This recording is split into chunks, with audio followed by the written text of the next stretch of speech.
जय हिंद सभी को बेटा। सबसे पहला तो आप सभी का हार्दिक अभिनंदन और स्वागत। और प्रस्तुत वीडियो में मैं आप लोगों के साथ साझा करूंगा अटल बिहारी वाजपेयी जी जो हमारे 10वें प्रधानमंत्री हुए। और इनकी कविता है मैं हार नहीं मानूंगा, और बहुत फेमस कविता है।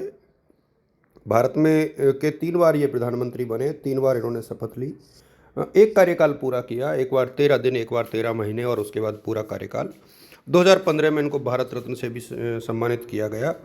और इनका पूरा जीवन जो है संघर्षों से परिपूर्ण रहा। तो बहुत शॉर्ट में ही मैं आपके साथ 20 ऑब्जेक्टिव क्वेश्चन भी साझा करूंगा।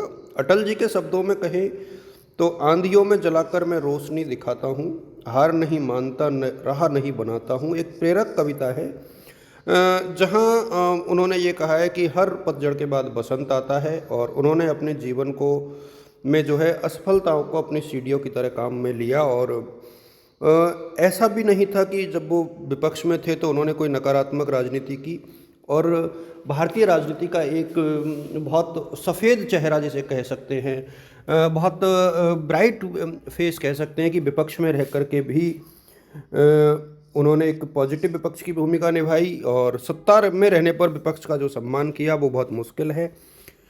उनके एज ए राजनेता आप देखोगे कि परमाणु परीक्षण, कारगिल विजय, लाहौर बस यात्रा, कवि के रूप में मौत से ठन गई, हार नहीं मानूंगा जैसी कविताओं में उनकी आत्मा बोलती थी।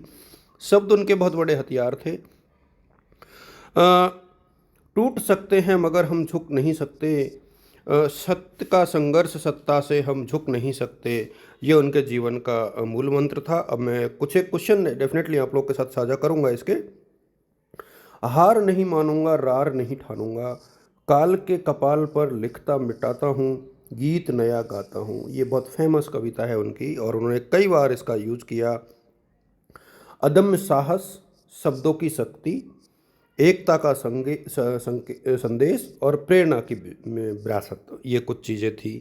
अब मैं जो क्वेश्चंस आप लोगों के साथ साझा कर रहा हूँ, देखिए इस कविता के हार नहीं मानूंगा के रचयिता कौन है, तो डेफिनेटली अटल बिहारी वाजपेयी जी हैं।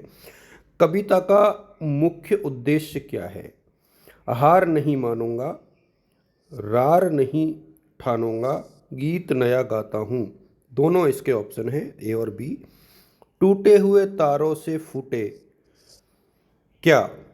तो यहाँ आएगा वासंती स्वर, वासंती स्वर। पत्थर की छाती, छाती में उग आया नव अंकुर। आशा और पुनर्जीवन की बात यहाँ पर कवि करता है। यहाँ पर कवि अटल बिहारी वाजपेयी जी हैं। झरे सब पीले पात के बावजूद कवि क्या देखता है? कोयल की कुहुक और प्राची में अरुणिमा की रेख, दोनों चीज़ें देखता है। टूटे हुए सपने की सुने कौन किसकी, पंक्ति में जो है व्यथा और निराशा की बात यहाँ पर हो रही है कि ऐसा कई बार होता है। अंतर को चीर व्यथा पलकों पर ठिठकी का अर्थ क्या है? आंखों में आंसू जम गए हैं और हृदय में दर्द है। तो दोनों ऑप्शन आएंगे। कवि काल के कपाल पर क्या करता है? लिखता मिटाता हूँ। कविता का केंद्रीय भार क्या है? भाव निश्चित तौर पर हार नहीं मानना और नया गीत गाना। कविता की प्रमुख प्रयुक्त वासंती स्वर किस बात का प्रतीक है? वसंत और नई शुरुआत, दो चीज़ों का प्रतीक है ये। कवि किसके सामने हार नहीं मानता है? काल के सामने और टूटे हुए सपनों के सामने, दो चीज़ हैं, तो ऑप्शन सी इसका उत्तर होगा। गीत नया गाता हूँ पंक्ति कितनी बार आई है?